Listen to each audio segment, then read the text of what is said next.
अमित शाह ने जो water tight planning किए थे ना, अब तक भारत के संविधान में जितना खतरनाक 370 को हटाया गया था उतना कहीं नहीं। रोस्टर तैयार हुआ, रोस्टर मतलब टाइम टेबल। 10 बज के इतने मिनट पर राष्ट्रपति के पास जाएगा, वो 5 इतने पे साइन करके यहाँ आएगा, लोकसभा में इतने बज के इतने मिनट पे ही विधेयक आएगा, डिस्कशन गया भाड़ में, पास हो जाएगा 1 घंटा के अंदर, राज्यसभा में जाएगा।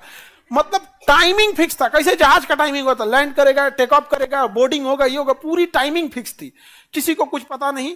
जम्मू कश्मीर में अतिरिक्त सेना भेज दिया गया, सेना तो वहां पहले से रहती है, सीआरपीएफ के जवानों को भेज दिया गया, वहां सीआरपीएफ के जवानों को क्या कर दिया, भेज दिया गया। हद तो यह है कि राष्ट्रपति के पास गया तो तब राष्ट्रपति को पता चला कि 370 हटने वाला है। समझ में आ गया, सारा चीज प्लानिंग के हिसाब से अपना अमित शाह ने पूरी तरह से रेडी कर दिया था। और एकदम इस बात में तो अमित शाह एकदम ब्रूटली एकदम कहा गया 370 नहीं, इधर सारा चीज फिक्स था, इंटरनेट काट दिया जाएगा, ट्रांसपोर्टेशन बंद कर दिया जाएगा, ट्रांसपोर्टेशन बंद हो गया, पहाड़ है, इंटरनेट काट दिया गया, आपका बाहर का खबर ही नहीं आएगा, सारा चीज सीआरपीएफ के अतिरिक्त जवानों को भेज दिया गया, जितना नेता थे सबका फोन ट्रेस लोकेशन पता था। और एक डिपार्टमेंट को बोल दिया गया था कि जैसे बोलेंगे ना तो आप अपने अपने जिला के जो इन्फ्लुएंसर नेता है उनको हाउस अरेस्ट कर दीजिए। हाउस अरेस्ट मतलब घर के अंदर बंद कर देगा, बाहर पुलिस उतार दिया जाएगा 200, नजरबंद हो जाएगा। उसके बाद उन्होंने लाया धाए से 1 घंटा के अंदर इधर से पास करके उधर राष्ट्रपति साइन उन करके, अगले दिन पता चला 370 नहीं हटा है। 370 हटने के साथ कश्मीर से राज्य का भी दर्जा छीन लिया गया। अगर राज्य है तो पावर बहुत है, तो राज्य का भी दर्जा छीन लिया गया,